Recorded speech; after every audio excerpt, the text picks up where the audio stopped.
Tonight on Insights on PBS Hawai'i, the Big Island Mayor's race comes to our studio as former Mayor Harry Kim and his opponent, Incumbent Mayor Billy Kenoi, face off about the challenges confronting Hawaii County. Now live in our studio, our host, Dan Boylan. Aloha and welcome to Insights on PBS Hawai'i. I'm Dan Boylan. Former Big Island Mayor Harry Kim decided to run for a third term a day before the candidate filing deadline. He joined 5 other candidates that included his former executive assistant and the current mayor, Billy Kenoi. In the primary election, Kenoi captured 43% of the vote, not enough to avoid a runoff election this November against Kim, who received 34% of the ballots cast. Which brings Mayor Kenoi and former Mayor Kim to our table tonight as candidates in a November 6th election runoff.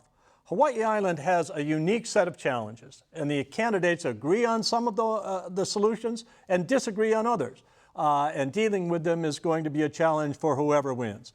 We invite you to join our conversation, so please send your questions and ideas to the candidates by calling, emailing, or tweeting your questions and comments.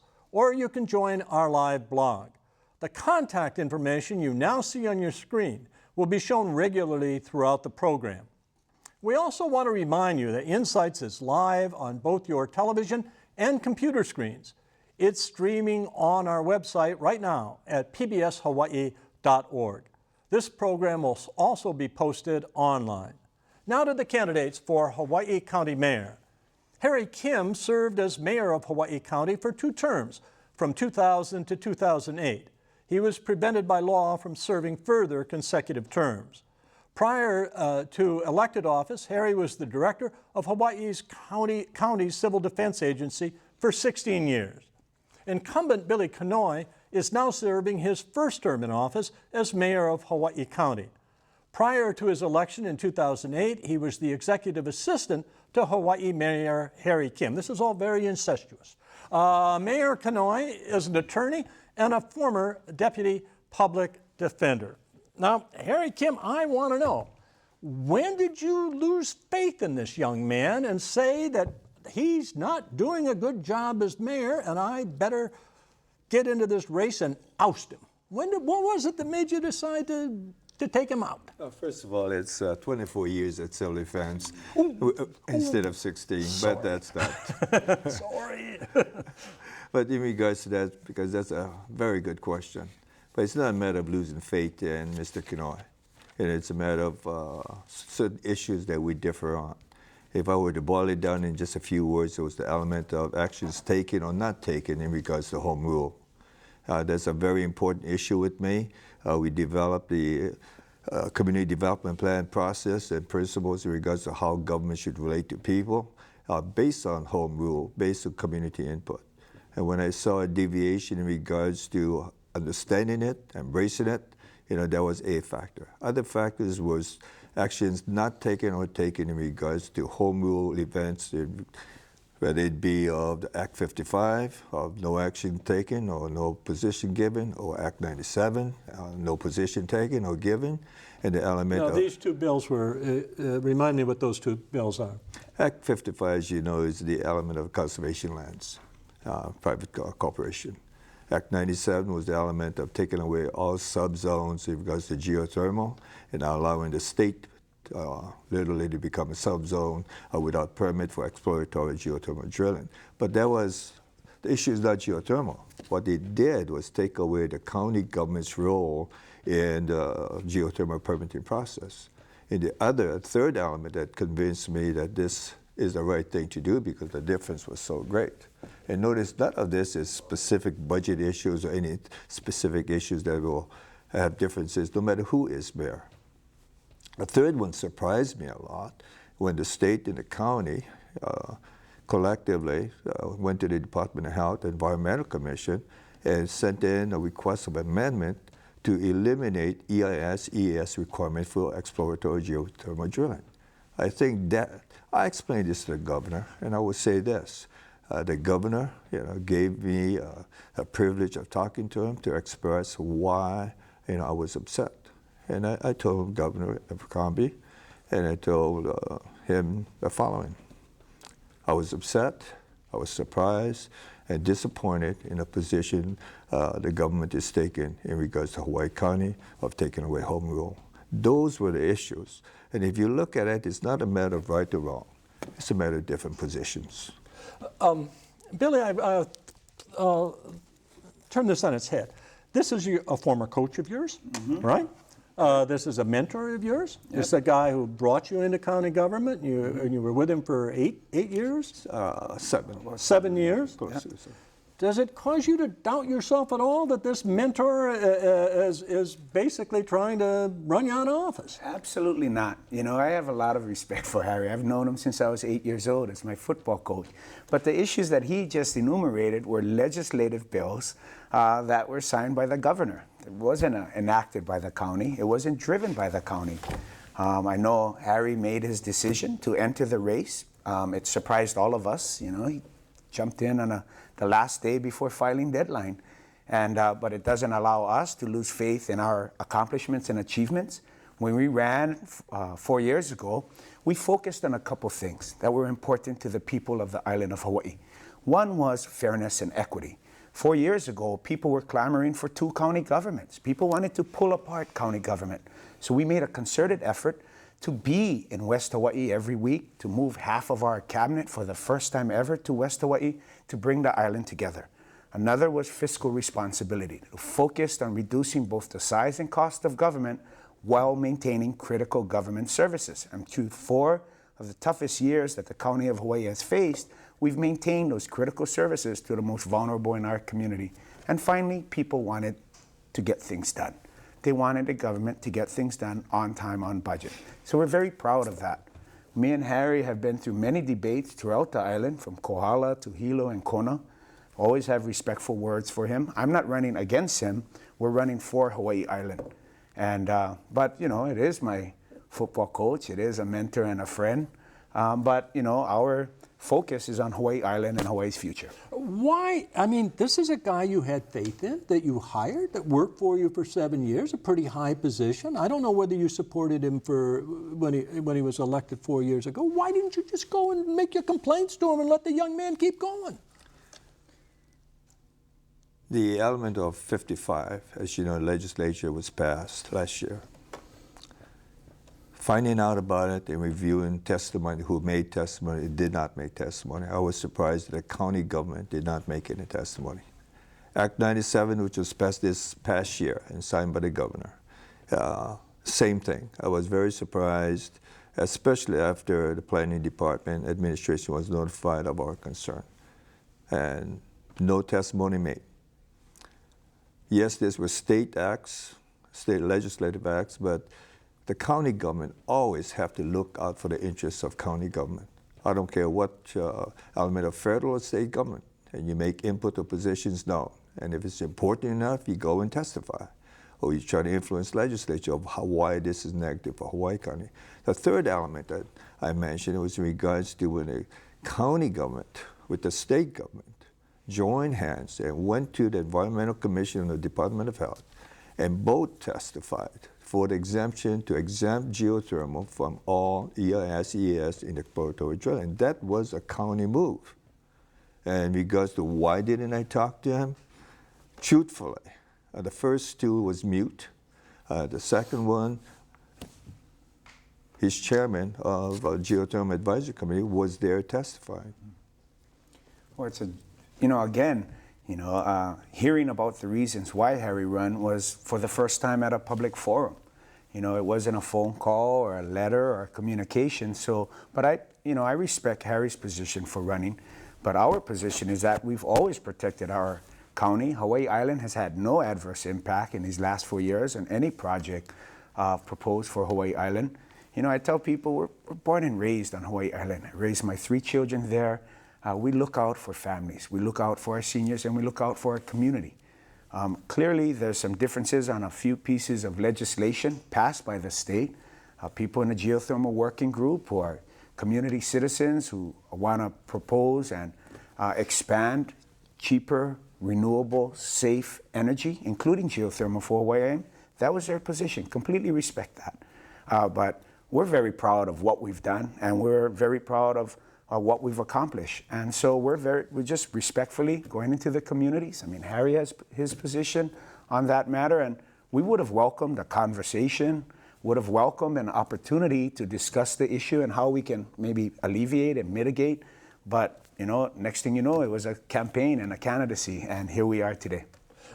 Explain to me geothermal, because when I was reading up on this, the plans are now to increase the size of geothermal in Puna? No. No. It's to build in West Hawaii. Dan, this is what happened, and there's been a lot of politics of fear in this campaign. People have been talking in public forums about 1,000 megawatts, about cables to the state of Hawaii, about the industrialization of Puna, and it's all completely false. The bottom line is there's 38 megawatts being produced at Puna Geothermal Venture. Helco is proposing another 50 megawatts. The complete peak load for Hawaii Island is 180 megawatts. We're trying to not just get more renewable energy, but cheaper, more affordable renewable energy. So this idea that there's going to be a industrialization and an expansion of geothermal beyond our capacity is not true. And in a 50 megawatt RFP, what they're proposing or trying to incentivize is development of geothermal in West Hawaii, because that's where the need is. And if it's produced in Puna, the challenge of transmission, the cost makes it prohibitive going to West Hawaii, where transmission and generation versus need. So, you know, a lot of it has been driven by politics of fear, not by Harry, but this politics of fear ultimately is really the worst politics of all. So what we're doing is making sure we have a joint fact-finding mission. We have Peter Adler, well-noted, very distinguished and respected, neutral third party to come in, bring everyone to the table, talk about science, talk about facts, find the highest level of consensus, and then from there take the next step. I don't think anybody's against geothermal. The word is that we want geothermal, yes, but we want it safe and we want it done right. Are you involved in the politics of fear, Harry Kim? Is that what you're up to? You know, I heard that for the first time in Kona, I think, when Mayor Kenoi used the politics of fear. But this is the first time he elaborated on it. And I would say my response at that time, even now, is a disappointment that we use that term. I'll take it back. No, not you. I'm talking about Mayor Kenoi used that term because it is not a politics of fear. You know, and this is what I told the governor. Also, I put it in writing in regards to the Environmental Health Commission. I do not know why the concerns of the people of Puna has been classified as people who are anti-geothermal. And I'll say it very clearly here of my position. We all say we need to do things safely. I asked the governor, I said, Governor, can you, and the lieutenant governor, because he asked the lieutenant governor to call me because he assigned a lieutenant governor to this assignment as far as alternative energy. And I told the governor, don't listen to me. Don't listen to the pro-geothermal people or the geothermal industry. Don't listen to the anti-geothermal people here. I'm asking you because of your long legislative experience, you must have a lot of professional contacts with the people in Iceland or people in California, because there's a great deal of misinformation in regards to geothermal. And all I asked them to do was, before you take any further action on geothermal or support any geothermal action, you know, please call people and ask them, you know, about what is the difference between geothermal in California and geothermal in Hawaii. Secondly, present what has been passed here in Hawaii and ask, you know, what do you think of this? I told the lieutenant governor basically the same thing. I have not heard from them. The truth of the matter is I would welcome, I've asked every forum, because there's no time to explain the whole issue. I've asked them, the EPA has come down to Hawaii to do a full review of the blowout of geothermal at the National Energy Lab and of at that time OMAD, and see what that report says. And what it identifies very clearly is not private business. Private business is there to make money. I mean, there was a very tragic thing that just happened, mainly in regards to a pharmaceutical company. And they're looking at who is responsible for monitoring and enforcing rules or establishing rules. And basically it came to no one because of an oversight of whose responsibility it was. All we asked the governor was, do what is right in regards to the safety in developing geothermal, because it is not being done. Harry, I can feel this man's need to respond. No, Billy? we can go on and on about geothermal, but the bottom line is the first time I heard of Harry's concern with geothermal was the announcement of the campaign. I didn't hear anything for the last 4 years about safety of geothermal, about letters, about investigations, about checking of safety.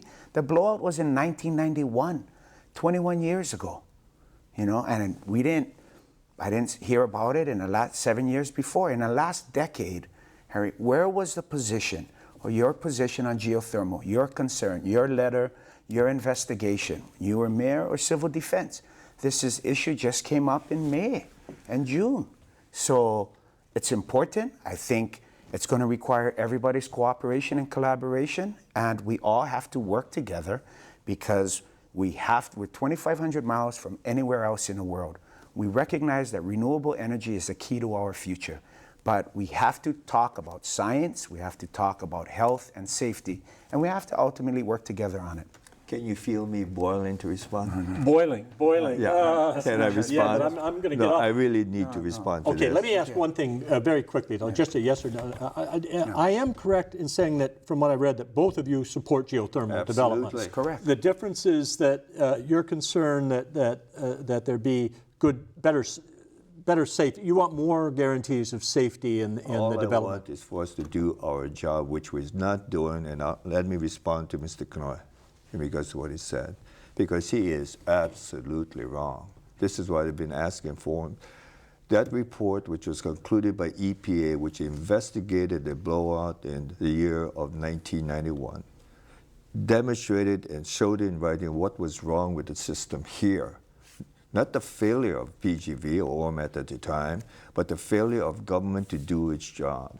In regards to all you had to do, Mr. Kenoi, because I've asked you in public, I've asked people in public, read the EPA report which was concluded. Harry, you've never called me. You've never written and shared your concern of geothermal except until you announce your candidacy. Bill, you cannot say that you've concerned about this from 1991, and the first time I hear about it is when you announce your campaign for mayor. Mr. That's all I'm Kenoi, saying. Mr. Harry. Kenoi, I am not going to make this into an argument because what I'm saying is so documented, because it wasn't during the campaign. You recall how many times you and the council were arguing in regards to what to do with the asset fund? Do you recall how many times there was discussion in regards to the emergency plan? Do you recall me saying, I was the one that developed the plan, and no one called me. And let's talk about. Harry, that's all in the last couple months. Let's talk talk about communication, right? How many times everyone knew, there was only one individual in the whole state of Hawaii that responded to 100% of all the geothermal emergencies in all those years. Everyone knew it was me that wrote the emergency plan personally. Because of shortage of staff, I wrote all the plans. Now, if you knew all of that, from the last I heard of communication, it takes, the phone line goes both ways. How many times, Mayor, did you make an attempt to find out of truth? Because when you were discussing... Harry, I'm sorry. I'm not going to get lectured on civil defense preparedness when our administration responded successfully to 2 tsunamis and Hurricane Felicia in the last 4 years. We were well prepared, our response was timely, it was efficient, and it was done right and done safely. So with regards to civil defense and preparedness, our administration has kept our community safe. We protected lives, we evacuated everyone island-wide the right way for the right reasons. So our civil defense preparedness and our administration, our record speaks for itself. I think we are going to move to a different subject. If anonymous from the Big Island, I'm sure. If elected, what would they do to restore Hilo Bay's water quality? Does the county have any role in that? Yes, sir. Can I go first on that? Go ahead, Harry.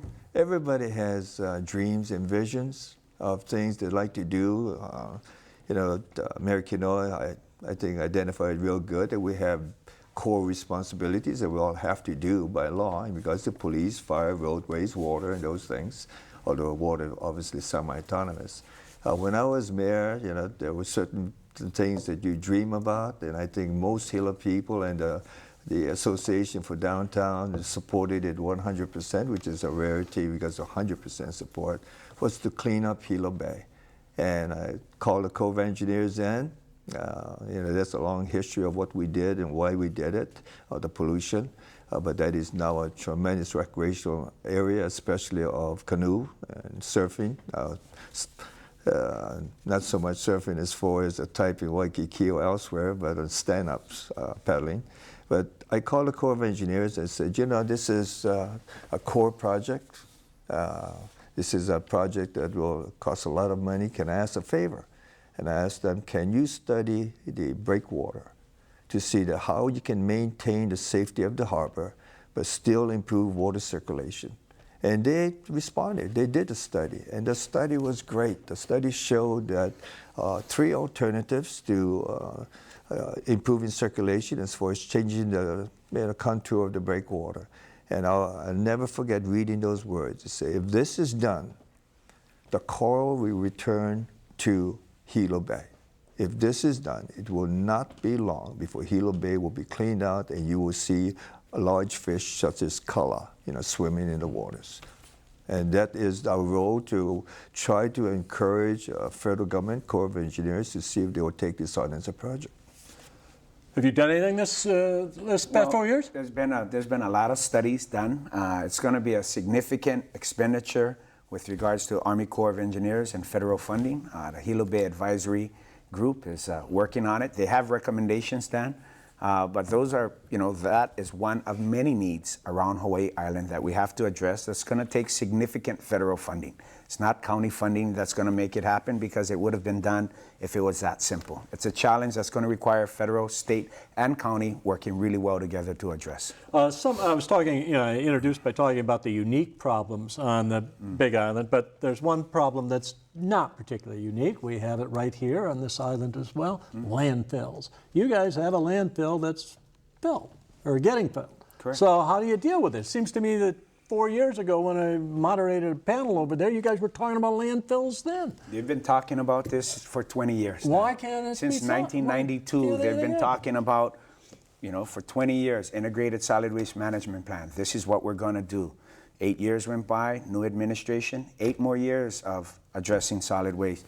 Then our turn has come along, and we've looked at. So you're going back to Yamashiro. That's when it first, in 92, people said, hey, this landfill cannot go on forever. We've got to begin to address it.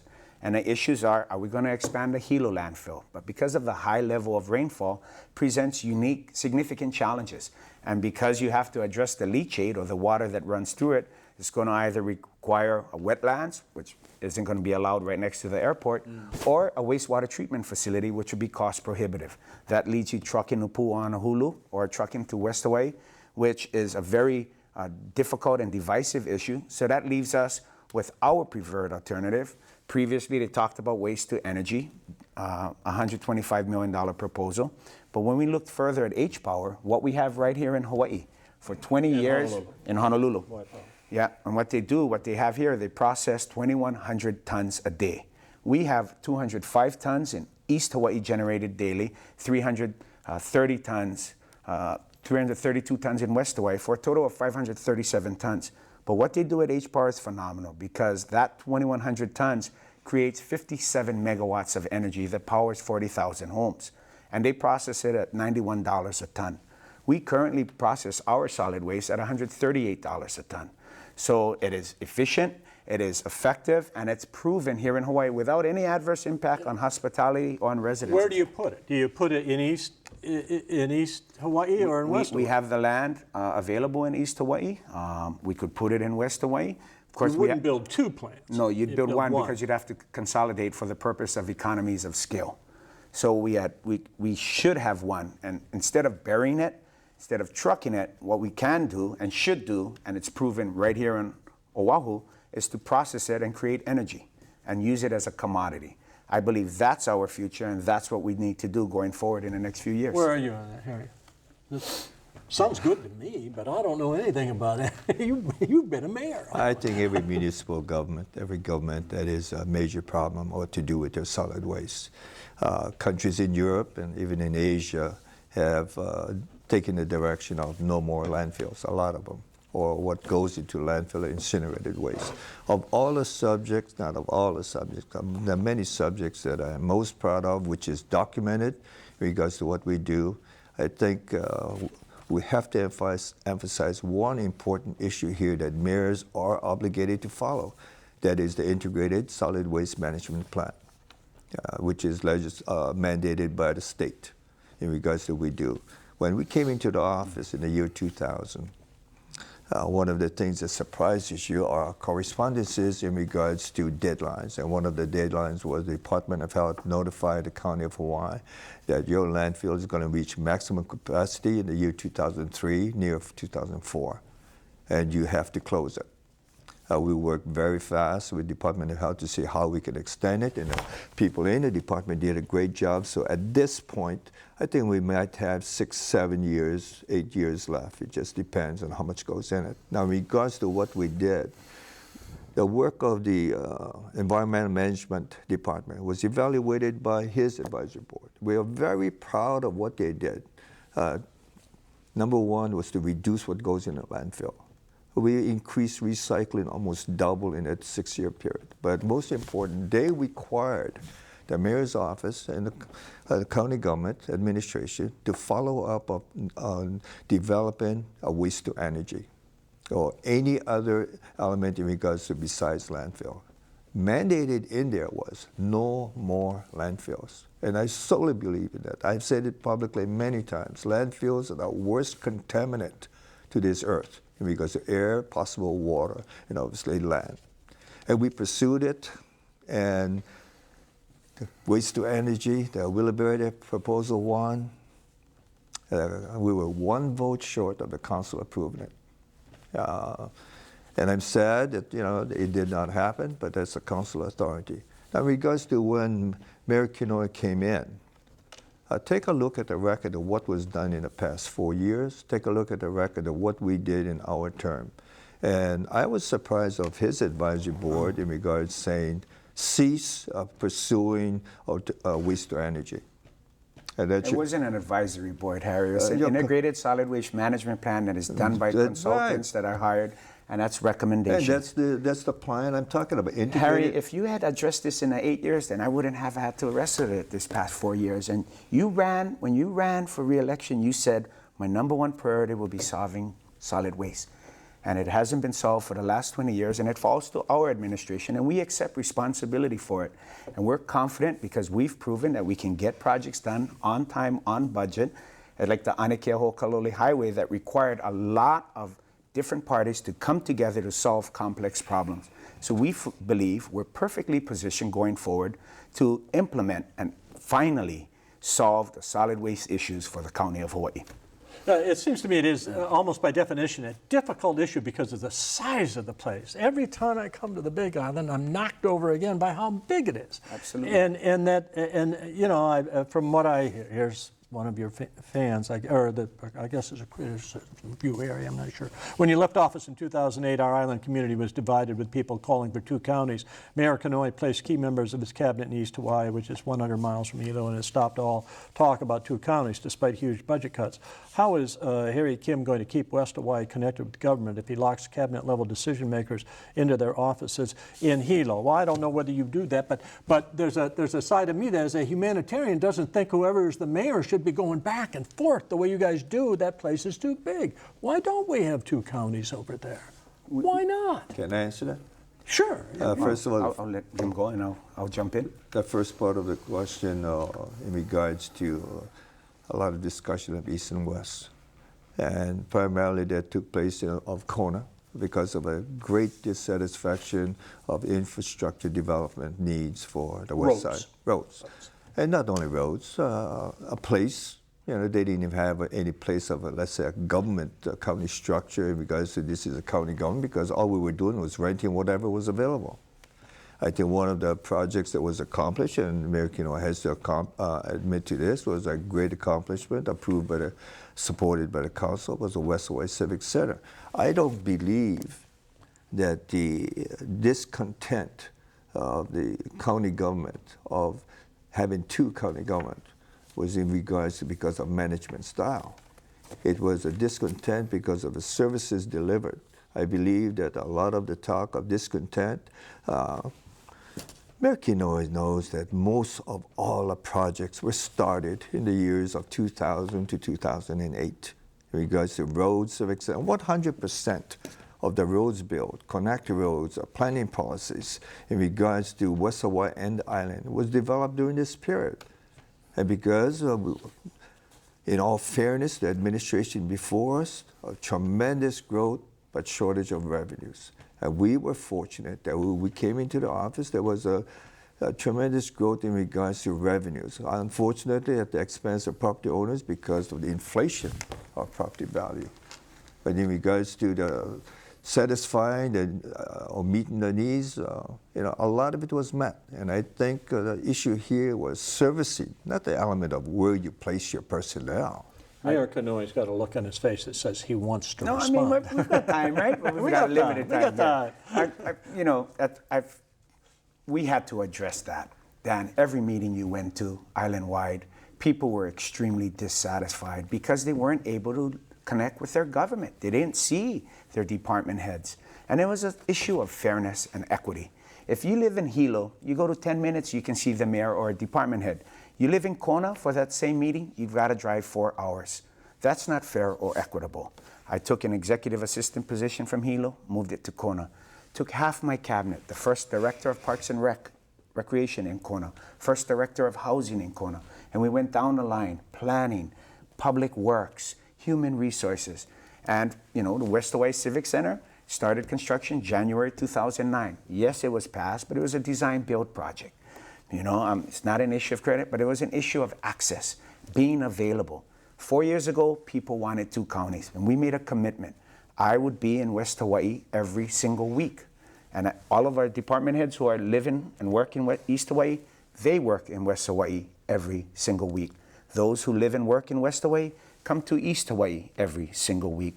Another commitment we made was taking our cabinet, all 18 department heads, to 50 community meetings island-wide. For the first time, people in Holualoa could meet the mayor and all of the cabinet members and ask direct questions. We went to Waikoloa and Ka'u and Kohala, Puna, Hilo, Waimea. In addition, Chief Harry Kobajiri took the next step. Their monthly commander meetings are all held in each district. And what that has done, Dan, is that it's brought our community closer together, because key decision makers need to be in the community. Hawaii Island is 4,028 square miles. It's larger than the states of Delaware and Rhode Island, same size as the state of Connecticut. It cannot be governed by one place. Those days are over. You have to continue to commute, continue to listen, and continue to lead county government by being in the communities. I believe that our management style has proven effective and that people in the community are satisfied with that, because when they want to talk to a department head or the mayor, they don't have to drive 4 hours. They know that they can schedule an appointment and every week be there. It's important, it's proven worthwhile, and I believe it's proven effective. Now you worked for him for 7 years. Mm-hmm. You saw him working for you for 7 years. Mm-hmm. Now, how would you describe his management style, and how would you describe his management style? First of all, management style and executive assistant is very limited. Projects were assigned to Mr. Kenoi. In regards to, I think he knew very well my management style in regards to working with people. As far as Mr. Kenoi's management of resources of people were limited to the assignments given to him, and it's quite different from being executive assistant of managing a project versus managing a county. And I say, as far as his style of management, if I were to classify it, I guess I would call it hands-on. I don't know how else to classify it. How would you describe the mayor's? Well, Harry's got his manager. He's a leader. I respect Harry. He had his 8 years as mayor. I've got nothing negative to say about Harry's time. Again, I'm not running against Harry. I'm running for Hawaii Island and for our management style. My management style is very simple. I brought on people that I believed had experience, education, and expertise to get things done. I made sure everyone was from Hawaii Island, that they had compassion, commitment, and courage to get the job done. I let them do their jobs, but I hold them accountable, and we make sure we get things done. And we're very proud of that. I think what separates us is not personally, it's just policy. For example, in our 4 years, from 2008 to 2012, we've had to cut the budget every single year. When I took office, our budget was at $403 million. I brought it down to 387, to 376, 367, and now at 365 million, a reduction of 9.44%. The only administration in county history that ended a term with less of a budget than when they began. In the previous 8 years, we saw the cost of government, the operating budget, increase 129%. That's a significant increase. Tax collections in the previous 8 years went up 175%. Now, if you go back to 1980 and you look at the administrations from Matayoshi to Carpenter, Akana, Inouye, and Yamashiro, you saw government grow every year, but at 45%, 29%, 19%. Then it went up to 129. Then, of course, we all know that the global recession hit, and it hit everybody really hard. So with regards to management, we had to make very difficult decisions these last 4 years. There was nowhere to turn. The state was having an incredibly challenging time, if not the toughest. The federal government was too. So we're proud that in spite of those cuts, Dan, that services continue to be maintained and continue to be provided. So we're proud of that. But if I'm not mistaken, I know you have argued that by the time you took office in 2000, that a lot of county services were not well staffed, and that you had to build up and you had to spend more. Oh, no, we could not spend more. There is so much misstatements or misunderstandings made about the budget. The budget is very simple in regards to county government. Our budget is based on our revenues. In regards to when we came in, we had I think if you look at our budget message, we couldn't even afford to let departments raise their budget by inflationary element. They were told it's a flat out, zero growth, and not even allowing for any kind of inflation. We were very fortunate the economy picked up. One of the things in regards to budget, yes, we were very lucky. And I think everyone here should be happy when they say, oh, the budget increased. The budget increased because our revenue increased based on one important thing, the tremendous growth of property value. And yes, we had to play catch up because Mayor Yamashiro, and especially Mayor Yamashiro, he had 8 years of almost a freeze, which we continued for 2 years. So police and fire services and everybody else, building maintenance, automobiles, everything was really, really bad. This is why we were fortunate enough to be able to hire 140 people in regards to police alone, and fire department about the same. But the important issue is, what did we as administration do from the period of, let's say, 2004 until we left? And you will see that we cut taxes on 8 out of the 9 categories. Because of the inflation of properties, we had to protect the homeowners. We did something that we're very proud of because it wasn't done. We put a cap on assessment. Our bond rating went up, and if you look at that then when you have time, you will see, geez, how complimentary can you get with during these good times and bad times. They raised our bond rating because of management in regards to our fiscal responsibilities. Harry, did you want to say? No, I'm just saying that, government continued to grow even in the final 2 years. In the last 2 years before we took office, it went from $326 million to $403 million, which is another $77 million growth in the cost of county government. And that's presented challenges for us to this day. I just did not want argumentative in all the forums we attended. But Mr. Boylan, you are very familiar with budgets. A budget does not mean just expenditures. Things of what we did were unprecedented. We knew bad times were going to come. That's an automatic of cycles. We initiated what they call a rainy day fund. Put millions to tell the county council, that we must save. You know, this is unprecedented. We put cap on assessment of properties to save the residents from being caught in this inflation. We put away monies in regards to what we call for emergency funds. You know, these are all savings that is in the budget. So when you say the budget grew, the question is, how did you spend the money allocated to you by your revenue sources? And take a look at how it was spent. When you talk about budget, should you not mention the fact that, geez, this administration said savings is necessary, so we put aside savings? Don't you think it's nice that we put away money for emergencies? This is part of your budget. No, go ahead. Well, remember how much you put in rainy day fund there? And if you look at the budget, every time we put in, you know, the council would cut it and spend it. But I'm not going to criticize. We put in $4 million, all right, in regards to the rainy day fund. You know, we paid all our bills in regards to your controversial element of the liabilities, you know, of $23 and $25 million. Those are all part of the budget. And all I'm saying here to our viewers, that to be fair, everything of what I said is on record in regards to how the money was spent, which I am very proud of, accompanied by all the things that was done to balance hardship to people. Harry, Billy, I don't care who you are. Billy, I was over on the west side talking to some economic group, and those folks were telling me about the tough times they've had over there. Namely that you have about a 12% unemployment rate on the Big Island, 11%? No, it's actually 8.2. It's 8.2. Yeah, well, as of August of 2011, it's 8.2. You're talking about now or in the past? Well, it was up. It was 10.2 in 2011. The latest numbers that just came out in August of 2011 is 8.2. In July, it was 9.2. It has come down. But there are a lot of people who are either partially employed or they don't have jobs. There's a lot of question as to the efficacy of those numbers. And too much of what's being done there is tourism, and a lot of it high-end tourism along the Gold Coast.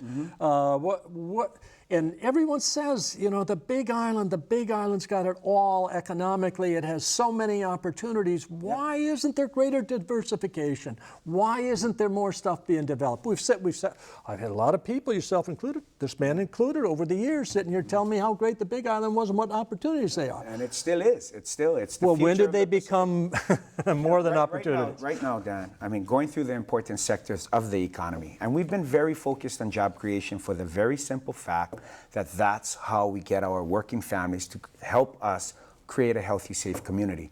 In the hospitality sector, in the visitor industry, that doesn't just help those who work in hotels or restaurants or rent-a-cars, but all of our small businesses, including our very popular farmers markets that go directly to benefit our farmers. The visitor arrivals are up 8%, 20% international arrivals. Revenue is up 16.8%, over $1 billion since 2012 has come into the county. So our visitor industry, yes, has benefited, but agriculture, we have now more agriculture jobs than at any time since 1994, which was at the close of sugar. Our construction industry, as construction has been elsewhere, has been very hard hit. But we're starting to see public works projects that have benefited the construction industry, and we're now seeing private projects come online. Kohana Iki, Palama Nui, we're starting to see the University of Hawaii growth. But around diversification, we're seeing more investment around renewable energy, the $1.2 billion telescope, and around astronomy and science and technology is growing. We have an opportunity to be a 21st century knowledge-based economy. The University of Hawaii at Hilo will be the center of academic excellence in the Pacific. The College of Pharmacy, headed by Dean John Pizzuto, has been accredited and very successful. We've seen the development of the Science Technology Building at the University of Hawaii at Hilo. The new and only Hawaiian Language Center is opening at the university. So around higher education, around science and technology, around renewable energy, we're seeing a diversified growth. Well, but of course, it will have to take a second spot to the University of Hawaii West Oahu, my I'll institution. give you that. I'll give you All that. right, well, let's get that straight. Put that in. Yeah. Well, we'll get that stuff in. We had 2 or 3 things. What do you expect to do over the next 4 years that you weren't able to do during those 8 years? What do you got? What's your plans for this 4 years? In regards to one of the reasons of running, I said, was management style. In regards to things that I think was very important, please don't forget that first question of what made me run. And those things will be addressed. We will do our core responsibilities or base responsibilities required by law in regards to revenues for roads and prioritizing roads, in regards to infrastructures wherever, whenever we can, of dream projects, like we said, of breakwater, those things were pursued. But the major reason I ran in regards to Act 55, Act 97, and ensure that this is where Mayor Kenoi and I differ, and with some of his advisors. I'm asking you, as mayor, because I know your concerns of safety is real, Mayor. You know I know that. I know your children. You know mine. Mine aren't children anymore, but you know that from the time they were children. So there's no question on that. But the issue here is in regards to expertise on safety. One of your staff members presented the emergency response plan guidelines at Leilani Estates, and it is stated, okay, I have it.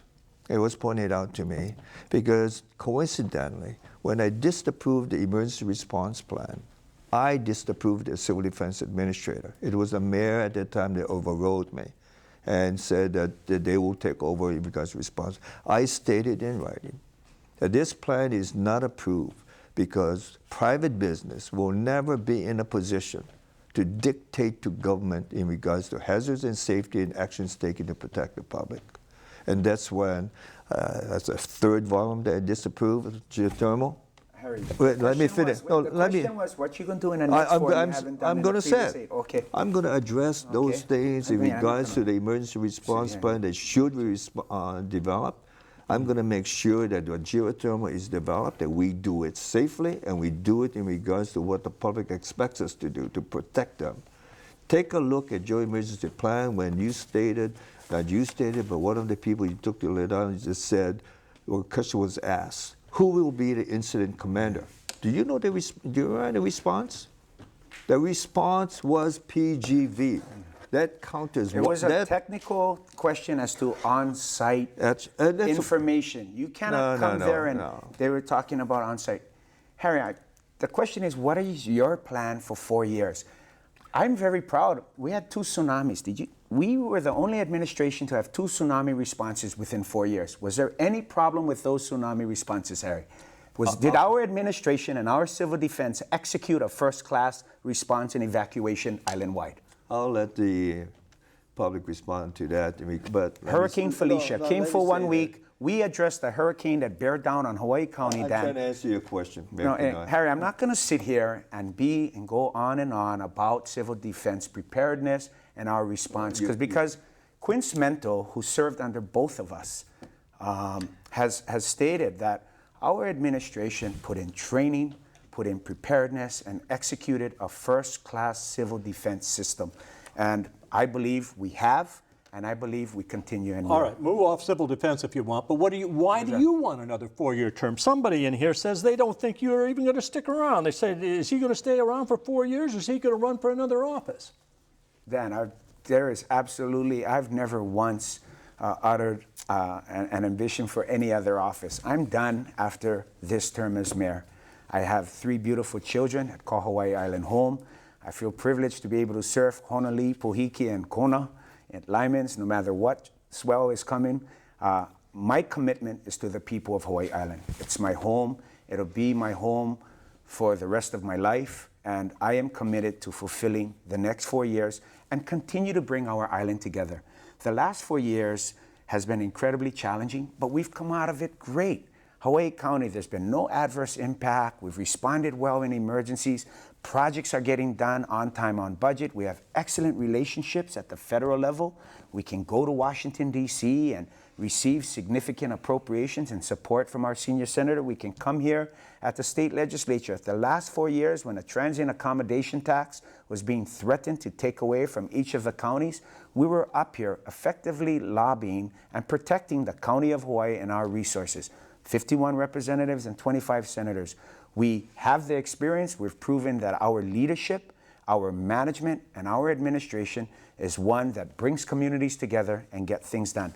That's why we're respectfully asking our community for 4 more years to continue the track we're on. We have a great set of department heads and cabinet members. Everybody's experienced, everybody's committed, and everybody understands intimately the complexities and issues that Hawaii Island is facing. We're on track. Someone, I've read this somewhere, and I don't want to put you on, I'm not claiming this is your problem particularly, but somebody wants to know, what is candidate Kim's plan for homeless people? And I'm a guy who loves Hilo, loves the Big Island, not as much as you guys obviously do. But I've been very bothered over the last 8 or 10 years going back to Hilo. I mean, under both of your administrations, awful lot of homeless people on the streets of Hilo. It looks to me like there are drug problems, obviously, in Hilo. And I haven't seen any, I'm not aware of what the programs are that have been done to deal with it in any way. I think we both are proud in regards to what we've done in regards to the homeless and the housing projects that was started and being carried on by Mayor Kenoi. I'm very proud of the people like Stanford Carr, when we were very, very short of revenues, who joined in regards to developing a one-stop center in Kona and paid for it 100% out of his own pocket. I'm very proud of the different things that has been done in working with the private sector. This is coincidentally today I was taped in regards to what is the biggest challenge in facing a mayor of myself or anybody else. And I stated at the time that this is a problem in regards to the facing the state, that the latest state data shows that over 30% of the people in this state are having a hard time. And I stated in a very short message, we have to address this as a community. This is a total community problem. I do not want to look back because this number has been growing tremendously in the past few years, especially because of inflation and price of housing and type of unemployment problems. This is something that the projects that have been started on the Big Island are going in regards to we had a transitional program in Kauai that had to be terminated because of lease. The project was started in Kona and it's going now, and the private sector the churches are really addressing it. But the major problem behind it is the cause of it, and that's what we have to address. I'm very satisfied in regards to some degree of the projects being attended to now as far as housing. I'm very satisfied in regards to the private sector contributing to it. But the problem is still beginning to grow, not beginning to grow, still growing for the state of Hawaii. And we all collectively must address it. Yeah, it seems to run against, though, what it seems to me like a great project that's been going, I admit it is relatively slow pace for a lot of years, but historic downtown Hilo, and there's an awful lot of homeless folks there. Have you done anything particularly new the last 4 years? We're bringing everybody together. In fact, we're renovating the area downtown, the bus stop, the Moheo Bandstand. It's a project that's ongoing. Homeless is not a problem unique to Hilo. It's island-wide.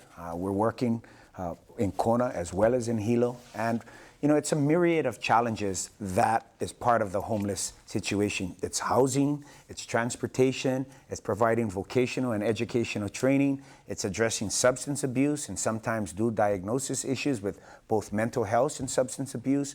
But everybody is working really hard. The one element that we're very proud of is the fact that everybody works together, Dan, in our community. The social service agencies, Office of Social Ministries, our administration is very proud that in spite of the budget challenges we faced, we never reduced by $1 the programs and services that went out to the most vulnerable, the needy. We never reduced funding for our nonprofit agencies that serve those most in need, and projects that are set up to serve those in the homeless area. We've received our full support. Billy, there are several questions here about the amount of money you raised for this campaign. You raised $400,000 or something like that, and they're saying, who are you beholden to? What are these people investing in you? Absolutely not. I'm very humbled and appreciative of people's support. They've invested in leadership that they believe in. I'm very proud. A lot of them are friends and supporters. I've lived on Oahu as a trial attorney here. Just my friends and supporters. We're proud that none of that has led to any adverse impact in our community. We're proud of this. Although we've raised money from our friends and our supporters, none of them have benefited particularly or above anyone else. We believe that the rising tide lifts all ships. The door's open to everybody. The door is. Absolutely. And it's proven. Absolutely it's everybody. proven that. And when I was given the trust of taxpayer dollars, we reduced that. So For 10 Can we do bucks, that? will you open the door for me? Can I get in there to talk about some things I want? I don't even need your $10. But that $10, that's an open critique of anybody who's ever run against you. But is it fair? Isn't it a kind of a pie-in-the-sky critique? We're at a time now where it's Las Vegas in this political fundraising stuff around the country. I mean, did you understand my question, or was I in a rant? I was trying to... Harry doesn't need fundraising because he's had 30 years as civil defense administrator. You know, he's on the air all the time. No, Harry's done a wonderful job. So how much did you raise this year? How much did you raise, Harry? I think I'll use round numbers. About $7,000. $7,000. Well, I'm at least going to buy you lunch. We've run out of time, and we could go on forever. I want to. Someone said they were upset at me for cutting off a discussion of geothermal. I thought we'd worked on it for a while, and I apologize if I upset anybody. We had a lot of questions. Could have gone another half hour at least. Next week, thanks for coming. Really appreciate it. Next week in Insights, we'll feature the oh-so-important contest for the United States Senate. U.S. Representative Mazie Hirono and former Governor Linda Lingle are vying for the seat vacated by retiring Senator Dan Akaka. The winner of this historic race will be the first woman elected to represent Hawaii in the United States Senate. That's next time on Insights on PBS Hawaii. I'm Dan Boylan. Ahoy ho.